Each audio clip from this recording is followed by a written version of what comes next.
వివేక్ నువ్వు మాత్రం వెళ్ళడానికి వీల్లేదురా. అయినా ఎందుకు వెళ్ళకూడదంటే ఆంటీ చెప్తుంది కదా. వివేక్ నువ్వు వెళ్ళకూడదు. అయినా అసలు నీకు మాకు ఎలాంటి సంబంధం ఉంది? ఇది మా ఫ్యామిలీ డిస్కషన్. నువ్వు మధ్యలోకి ఎందుకు వస్తున్నావో అర్థం కావట్లేదు. నువ్వు ఈ ఇంట్లో ఒక ఎక్స్ట్రా ప్రేయర్ అని మర్చిపోకు మనీషా అని కోపంగా జాను అనగానే, ఏంటి నన్ను అంత మాట అంటావా? చూసారా అంటే తను ఎక్స్ట్రా ప్లేయర్ ఏం కాదో మిత్రకు కాబోయే అమ్మాయి. ఇంకెప్పుడు కూడా నువ్వు అలా అనకు. అయినా వివేక్ నువ్వు మాత్రం నన్ను కాదని ఆ ఊరికి వెళ్తే మాత్రం నేను చచ్చినంత ఒట్టే.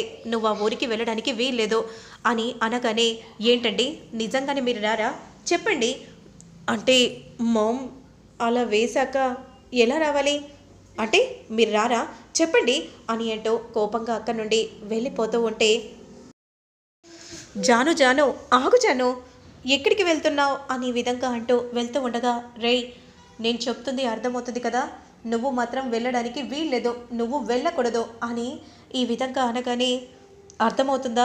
సరే మా వెళ్ళనులే అని అంటూ అక్కడి నుండి వెళ్తూ ఉంటే, మరోవైపు మాత్రం ఫోన్ చేసి వాళ్ళకి కబురు పెట్టావా?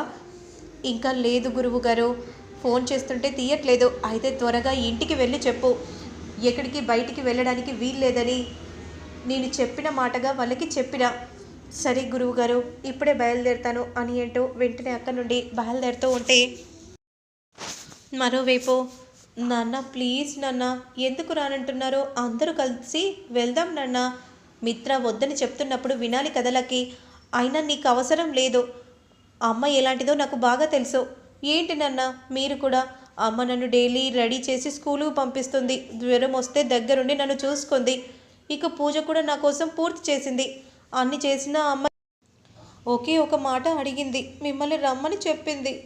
ఎందుకు నాన్న అమ్మని బాధ పెట్టి నన్నెందుకు బాధ పెడుతున్నారు? మీరు రానంటే మాత్రం నేను బాధపడతాను, అప్పుడు మళ్ళీ నాకు జ్వరం వస్తుంది, ఇక మీ ఇష్టం అని అనగానే, అలా అనకులకి, నువ్వు అలా అనకూడదు.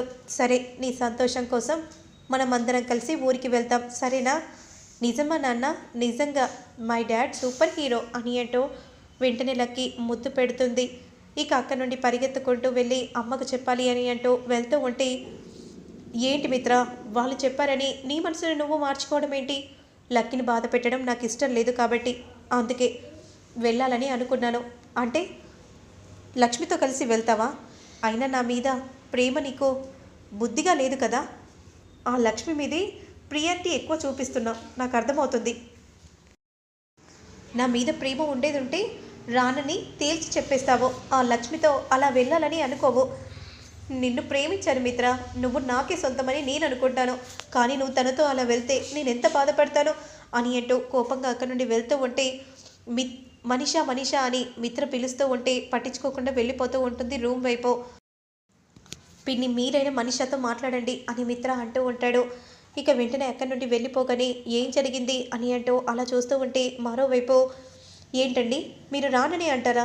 మరి అమ్మ అలా ప్రమాణం ఇస్తే ఏం చేయాలి చెప్పు జాను? సరేలే అయినా అన్నయ్యని అడుగుతాను, అన్నయ్య ఒకవేళ వస్తే నేను కూడా వస్తానులే సరేనా? అంటే బావగారు వస్తేనే మీరు వస్తారా? నాన్న ఒప్పుకున్నారు, ఊరికి రావడానికి నాన్న ఒప్పుకున్నారు బాబాయ్ అని విధంగా పిల్లలు వచ్చి చెప్పేసరికి, ఏంటి బావగారు ఒప్పుకున్నారా? అవును. విన్నారా అండి, బావగారు కూడా ఒప్పుకున్నారంట.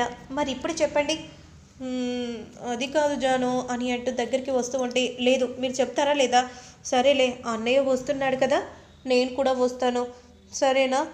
అవునా సరే బావగారితో మాట్లాడేసి వస్తాను, ఈ విషయం అక్కకు కూడా తెలిస్తే చాలా సంతోషపడుతుంది కదండి అని విధంగా అంటూ వెళ్తూ ఉంటే, వస్తున్నాను కదా జాను, ఒక ముద్దో ముచ్చట ఊరికి వెళ్ళాక ఇస్తాను సరేనా అని అంటూ అక్క నుండి వెళ్తూ ఉంటే, అబ్బబ్బబ్బా ఈ అమ్మలతో భార్యలతో ఎలా వేగేది ఎలా అని మనసులో వివేక్ అనుకుంటూ ఉంటాడు. మరోవైపు మాత్రం అమ్మ అమ్మ నాన్న మనతో ఊరికి వస్తున్నాడమ్మా అని లక్కీ చెప్పగానే చాలా సంతోషపడిపోతూ ఉంటుంది. అదే సమయానికి మిత్ర క్రిందికి వస్తారు. ఏమండి మీరు ఊరికి వస్తున్నారంట కదా, చాలా థ్యాంక్స్ అండి, నీకోసం ఏం కాదు పిల్లల కోసం వస్తున్నాను అని మిత్ర అంటూ ఉంటారు. అవునా బావగారు, మీకు ఎంతైనా మా అక్కంటే ఇష్టం కదా, అందుకే మీరు ఊరికి వస్తున్నారు అని అంటూ ఉంటే, అలా ఏం లేదులే అని మిత్ర అనగానే, కానీ ఇదిగో ఈయన చూసారా, ఏంటి జాను అలా అంటున్నావు? అన్నయ్య వస్తే వస్తానని చెప్పాను కదా, అన్నయ్య వచ్చినప్పుడు నేను రానా? ఖచ్చితంగా వస్తాను అని ఈ విధంగా అనగానే, అవునా సరే కాస్త తలనొప్పిగా ఉంది, కాఫీ తీసుకొని రాజాను, ఇప్పుడే తీసుకొని వస్తానండి అని అంటూ అక్కడ నుండి వెళ్తూ ఉంటే, అంతలో ఏంటి మిత్ర అస్తమానం డోర్ కొడతాను అని అంటూ డోర్ తీయగానే వెంటనే ఏంటంటే ఎలాగో ఊరికి వెళ్ళడానికి మిత్ర ఒప్పేసుకున్నాడు. ఇక వివేక్ కూడా వాళ్ళ అన్నయ్య వెళ్తానని వాడు కూడా మాట ఇచ్చేశాడు. మనం ఇక్కడ ఉండి ఏం ప్రయోజనం, వాళ్ళతో పాటు మనం వెళ్దాం. ఏంటంటే అసలు సిగ్గు లేకుండా మనం అలా ఎలా వెళ్తాం, దాని ఊరికి వెళ్ళాలి. ఇక్కడ ఉంటే ఏం ప్రయోజనం, అక్కడ ఏదైనా ప్లాన్స్ చేసుకోవచ్చు కదా. బాగా ఆలోచించు మనిషా, ఎందుకంటే అందరూ వెళ్తున్నప్పుడు మనం ఇక్కడ ఉండి ఏం చేస్తాం చెప్పు. అందుకే వెళ్దాం. సరే ఆంటీ, ఇక మీరన్నాక నేను కాదంటానా చెప్పండి అని మనీషా అంటూ ఉంటే, ఆ లక్ష్మి మీద మాత్రం ఖచ్చితంగా మనం ఒక మాస్టర్ ప్లాన్ వేయాలంటే అని మనీషా అంటూ ఉంటుంది. ఇక మరోవైపు మాత్రం ఇదిగోండి బావగారు, ఇదిగోండి అని అంటూ కాఫీ అందరికీ ఇవ్వగానే, అమ్మ అన్నయ్య కూడా ఊరికి వెళ్తున్నాడంట, నేను వెళ్ళకుంటే ఎలా ఉంటుంది చెప్పు. ఇక అన్నయ్య వెళ్తున్నాడని నువ్వు వెళ్ళాలని అనుకుంటున్నావు, నేనెందుకు ఆపుతానురా. సరే అలాగే వెళ్ళండి, నేను కూడా వస్తానులే. మనీషా నువ్వు కూడా రా. నేనెందుకు మిత్ర, మీ ఫ్యామిలీ మీరు వెళ్తున్నప్పుడు నేనెందుకో, మీరు వెళ్ళండి. ఎందుకు మనీషా అలా మాట్లాడుతున్నావు, రావచ్చు కదా, ఇంట్లో ఒక్కదాని ఎలా ఉంటావు చెప్పు. అలా వెళ్దాం. సరే ఆంటీ. పిన్ని, మనీషాను ఒప్పించినందుకు చాలా థ్యాంక్స్. అమ్మ కూడా వస్తుంది, మనీషా కూడా వస్తుంది. అమ్మ వచ్చినప్పుడు థ్యాంక్స్ చెప్పొచ్చు కదా జాను. థ్యాంక్స్ లేండి అని జాను అనగానే, ఇదే ఎక్కువ. వదిన అందరం కలిసి ఎలా వెళ్దాం, బస్కి వెళ్దామా? బస్కి వెళ్తే చాలా బాగుంటుంది కదా, అందరం కలిసి ఏదో అలా టూర్కి వెళ్ళినట్టు అనిపిస్తుంది. బస్సా, వద్దొద్దు అని ఈ విధంగా అంటూ ఉంటుంది లక్ష్మి. గతంలో జరిగిన జ్ఞాపకాన్ని గుర్తు చేసుకుని, నేను బస్కి మాత్రం రాను, బస్కి వెళ్తే తప్పేముంది, అందరం కలిసి బస్కే వెళ్దాం లక్ష్మి అని అనగానే, సరే ఇక మీ ఇష్టం. మరోవైపు వాళ్ళు టూర్కు వెళ్తున్నారంట మేడం, బస్కి వెళ్తున్నారంట. అయితే ఆ బస్లోనే ప్లాన్ చేయాలి. మనం బస్కి వెళ్తున్నాం కాబట్టి మనీషా ఆ లక్ష్మిని శాశ్వతంగా ఆ చింతలపల్లిలోనే సమాధి పెట్టాలి.